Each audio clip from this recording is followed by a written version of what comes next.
Well, hello again, it's Trudy here from HotPatterns, coming to you live from Florida's lovely summer thunderstorm. So if you hear it all going off in a moment, I apologise, but there's a lot of rain going on. Anyhow, we are here with another one of our patterns. This is the Fast and Fabulous Strada t-shirt. This is the one. Looks rather gorgeous, I think you have to agree. Now we thought what we'd do is give you a quick chat through the garment, and then I'm going to actually show you how to make it. It's super simple. The great thing about this t-shirt is it's one of those things, it just steps up from a normal t-shirt, just that little bit. You know, it's got a standard kind of crew neck or v-neck or whatever. It's got a little bit more zhuzh, but it's only got a tiny bit more of work to actually make it, so it's really not a trauma. So it's a very, very simple piece. You can see it's got a slightly, what I call a grown-on neck up here. We've got gathers on the front, like that. We've also got gathers to the back, quite a shirty back, and gathers to the centre back neck like this. We have cut-on cap sleeves. I don't know if you can notice I'm wearing one too, and I've done the yoke in lace, so it's still cut on, but it looks really good. Cut-on cap goes into the yoke like this, and a very gentle kind of shirt tail hem. I'm not sure if you can see it, but it's pretty easy to see on here. The back is a little longer than the front, so it gives that very kind of groovy, sort of streety look, which is really nice. The really good thing about this is, apart from the fact that it suits everyone, and I promise you it suits every single person who's tried it on, it really does, is that it's one of those things you can wear it, you know, untucked over a jean. That would look really good. You could also wear it tucked in to like a pencil skirt or a tailored pant, and it's going to look a lot more kind of slick and kind of officey. So you can really come and do the whole dress it up, dress it down thing. Works in solids, works in patterns, works in pretty much everything. So I can pretty much guarantee you're going to love it. If you want to sit tight, you can see me making it. So now we're going to start with our tutorial for our beautiful Strada t-shirt, and I wanted to really do this from start to finish just to show you how easy it is to put together.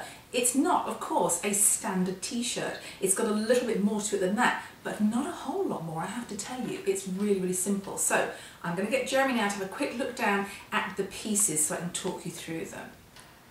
This is the part we need to see. Okay, you got it. Got it? Fantastic. Alright, now these may look a little bit strange to you at the moment. They're not. This is our centre front. That's the bit that goes around the back of the neck. That's our kind of grown on neck there. That's our front yoke seam. This is our yoke. It's joined at the centre back, and it's a shaped yoke at the front and just straight at the back. And that's our back piece. All pretty simple. And I'm going to show you now how to put them together. And these, of course, are the final pieces that we're going to look at. These are the front-facing pieces. They're actually the front and they go around to the back neck. And they just look kind of like, I don't know, kind of some sort of hammer affair. And you're going to sew them together. This is the first thing you have to do. You're sewing them together from the bottom to the notch here, and at the short ends there, like that. That's it. And when you've done that, you are going to, if you are using an overlocker or a serger, you're going to finish that round edge there. You don't have to, because don't forget, knits do not fray. Oh, and while I'm on the subject of knits, I should tell you about this fabric. It's a really, really nice one. It's by a company called Robert Kaufman. They do lots of different kinds of fabrics. And this one is a quality called Laguna. It's a four-way stretch. It's a mixture of, I'm going to say, cotton and lycra. And I originally bought it to make underwear out of, but it was so nice. Just that, well, I'll get some more, and they have it in lots of different prints and the different solids. You can get it from fabric.com. I'm pretty sure you can get it elsewhere, but that's where I've been getting it, and it's really nice. The downside to it is it does curl a little at the edges, but ignore that, because when it's sewn up it all behaves itself nicely. So, knit fabric, I've used tricot or knit interfacing at the back of my facings there just to give it a little bit of stability. So I'm going to put those together, I'm going to show you how I do it, and then I'll show you what it looks like. And where is your interfacing from? That's a very good question, because we do always get emails about this. Our interfacing is from the only place I ever use interfacing, which is Fashion Sewing Supply. They have a website, fashionsewingsupply.com. This is the tricot interfacing. They have lots of different weights and different kind of, you know, do different jobs, but it's brilliant. It's the nicest interfacing I've ever used. So I'm just about to put my facings together, and I thought before I do, I should really tell you quickly about the machine I'm going to be using. I think we've used this one on one of our tutorials before, can't remember. We do have quite a few vintage machines. This is a Morse, it's from the 1950s, made in Japan, souped up by Machine Dave, our lovely machine guy, and it's fab, it sews really beautifully. You may actually be able to tell by the tone when I'm actually sewing that it purrs like a nice big fat kitty cat. That was the first machine we bought on coming to the US, wasn't it? It was the very first vintage machine we bought, and now we have probably more than we should. That's all I'm going to say. That's all I'm going to say. So, okay, facings here, that's the two of them. We're going to join it at the short end here, and just a little bit down here. I mean, it's really not that hard, but I'm going to do it. I'm going to see, I really want to see if you can actually hear the difference between this and a standard one, or not. The case may be. It doesn't do zigzag, which is a bit of a pain, but you can't have everything. You have plenty of machines that do. I do have plenty of machines that do, you're absolutely right. So, I mean, can you hear that? Ooh, it's lovely. And I am using just a normal straight stitch on this because although this is a t-shirt and it's done in a knit, it doesn't have to behave like a t-shirt. It doesn't have to stretch, you know, at the seams. It's not like a performance piece like an athletic t-shirt. It's more a knit top. That's really the difference. And these have, of course, 3/8 of an inch seams, so not too tricky to do at all. Where's my little notch? Oh, there we go.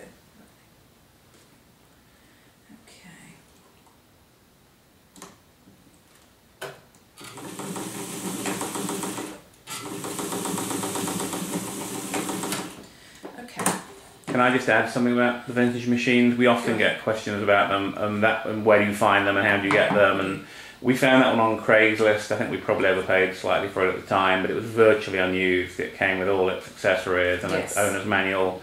The cost really is in having them serviced when you get them, but well worth it. Keep an eye out, Craigslist, yard sales. There's a ton of them about. Craigslist, yard sales, and Goodwill. And the 50s ones are made, and 60s ones are made like, you know, the old cars. They're solid. The chrome is good. The metal is good. The gears are metal. They're great. They go. They kind of, once you get them serviced and oiled up and stuff, and they're all zhuzhed up, they go kind of indefinitely. They just run and run and run. Anyhow, that's our front facing. Now I'm going to go away and press this up, and then I'm going to show you the bits we need to do to the fronts and the backs, the gathering. Oh, actually, what I'm also going to do is just piece the yoke together, because that's like a little seam like this. I'm going to do that and get it done, and then we'll show you how everything kind of pulls together.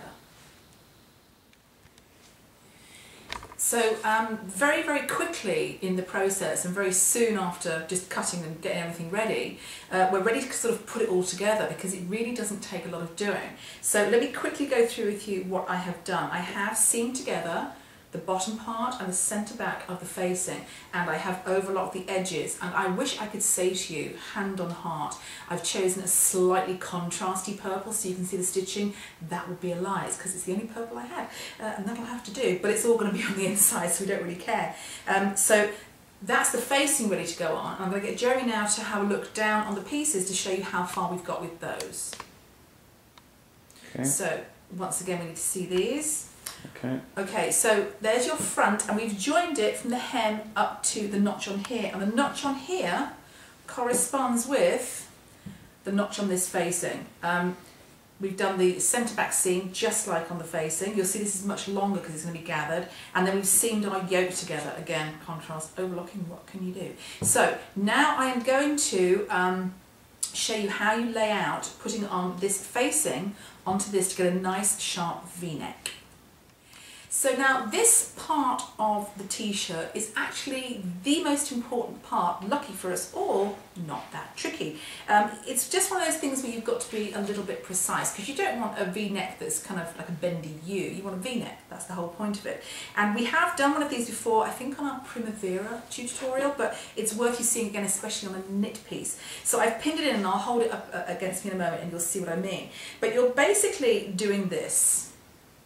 Okay, you are joining the facing to the neckline, and your key for it is pins. Now normally I don't use pins, or I use as few as possible. When it comes to things like this, I pin my head off, and I'm quite happy to do so because I want it to be precise. And the first thing I do is I make sure I align the centre seam on the facing to the centre seam of the t-shirt, keep that together and you're halfway there. So here's what you're going to do. You're going to pin it all the way around so it all fits together, and there's notches to match up, so it's easy enough. And then when you start stitching, here's what you're going to do. I'm going to hold it up. Can you see that against my black shirt, or shall I leave it on the table? On the table, I think. On the table, I think. Okay, here's what you're going to do. You're going to start, doesn't matter which side, choose a side, about 2 inches up from the V. You're going to sew down to the V, and you're going to stop your needle right in that centre front seam, and you're going to pivot it and sew all the way up to the centre back here. Then you'll take your fabric out, flip it over and do the other way, where you'll start on this side 2 inches up, down to the V, stitching on top of the stitches you've already done, and all the way up to the centre back here. Now, that is not my method, I didn't invent that. I actually learnt it from Kathleen Fastenella, who is a smart girl and a very good girl for techniques. And I can't honestly tell you why it works. All I know is it does. It's kind of brilliant. I suspect it's to do with the tension going this way and the tension going that way, and then kind of making it all sit nicely. But all that really matters is it works. And the final thing for you to do is you snip right down to your stitches at the centre front before you flip it out. And you'll get yourself a really, really nice V-neck. So I'm going to do that now, and when I come back I will show you what I mean. You'll go, oh, it is lovely, isn't it? Now I have attached my neckline facing, and you can see I've got a nice V here. It's actually not a true VVV here. It kind of goes here and then it kind of spreads out like that. It's just how the collar's cut. The whole point is you want a nice big point here, so we've got that. Now once you've put the facing on, the front neck facing, that's your tricky part. Done. The next thing you're going to do is the gathering part. And on the pattern and in the instructions you'll see you've got to work some gathering stitches and then you draw them up to meet a certain measurement. It's really easy to do. I have done some stitches here. They're just straight stitches, and I'm just going to gather them, and here's how you do it. If you do straight stitch or zigzag, doesn't matter. You take the underneath thread and just gently pull it, and you'll find it all gathers up. Don't take the top one, it's not going to work. Underneath one will work every time, so you're going to gather those up. Now on the fronts, I have cunningly, because I'm like that, I've matched up the end of the gathering to the end of the front facing. So if you match those to there, you've got really no problem with making sure that they sit where they're supposed to. I've got a problem getting a pin out of my pin box, of course, but you can't have everything. So that goes there. And you'll find another notch here where the gathering ends, and another notch here, wherever it is, that it matches up to. So gather your fronts, and then you're going to also gather the top edge of your back, and I've done the same kind of stitches. I don't think you can see it because it's curling back on itself, but same kind of stitches. And then I'm going to show you how it all kind of just goes zhunk onto the yoke, and once it's done that, it just side seams, hems, done. Well, I did think that before I actually put the yoke on, I'd want to show you how the top kind of looks when it's ready to go onto the yoke, because, as I said, once you've done your gathering and you joined the front and the back onto the yoke, it's really just kind of side seams and hems, you're done. So, of course, we've got our V at the bottom here, we've got our centre back, that's how it looks when it's done. You've got some gathering down here, which is one of the gathering rows you have to do, and then you kind of stitch through all the thicknesses just to anchor it. And if you see here, there's your front gathering. If I flip it round for you, that's the facing there, and the gathering ends here. But it's just a really nice thing to do to kind of base them together, because now you just treat it as one piece. You don't have to worry about tucking facings in and adding them later and what have you. You just do it in one pass. So when I put this onto the yoke, in fact, let's pull the yoke out and just show you how it's going to fit. The yoke has got this very kind of unusual kind of rounded shape here. That's where it fits. I think that makes sense. Does that make sense? Are you thinking it makes sense, Jeremy? It does make sense, okay. So this goes around the neck here, that goes there, and that goes there. And then obviously your gathered part of your back is gathered up here like this, and that goes like that. That's kind of it. That's kind of it, sort of almost constructed. So I'm going to do that. I'm going to sew this on here, gather that up and sew it on there, and I'll show you, and you'll go, oh, it really is. It's almost done. As you can probably see now, we're almost done. So I'm going to give you a quick recap of what we've done. We obviously seamed all the centre front seams together. centre front, and it's actually the centre back, but it's on the centre front piece, the collar and the facing. That was our first thing. Have to do that first. Have to then join the front facing to the neckline. Can't go any further without it. Can't leave that to the end. Sorry, just can't do it. So we did that, and then we were kind of ready to do our gathering. I'm pretty sure you can see our gathering. We've got gathering on the front, we've got gathering on the centre back here, looking lovely, and we've got gathering on the centre back collar, all looking very nice. And then comes the easy bit, just joining the yoke to the back and to the fronts. And it's just one seam on the back, and it's one seam like this, round all the way on the front.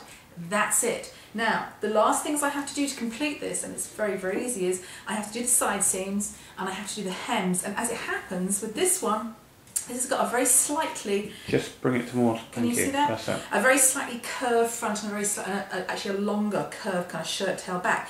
When I have those kind of fronts, I tend to hem them before I join the side seams. Just it saves you doing that funny little kind of, you know, when it gets to here and it goes around that very tight kind of curve. It just helps you to do that. So I've hemmed this first. So all I have to do now is 2 side seams, 2 sleeve hems, done. And it's done as a done thing. Now, I did say it was easy, didn't I? And it is, look, super, super simple. It's all done, all hemmed, all ready to go. Incidentally, I don't know if you can hear, we've got one of our Florida summer afternoon, terrible, terrible downpours outside. It's absolutely throwing it down, we don't care. So that's our beautiful Strada t-shirt, very, very simple. I know you're going to like it, and it's really not that hard to make. I would say, including cutting out, about 2 hours. I mean, obviously you can do it in bits, but about 2 hours. It's really not difficult. It's super, super flattering, and goes with everything, goes tucked in, goes outside things, really lovely. And thank you so much for watching.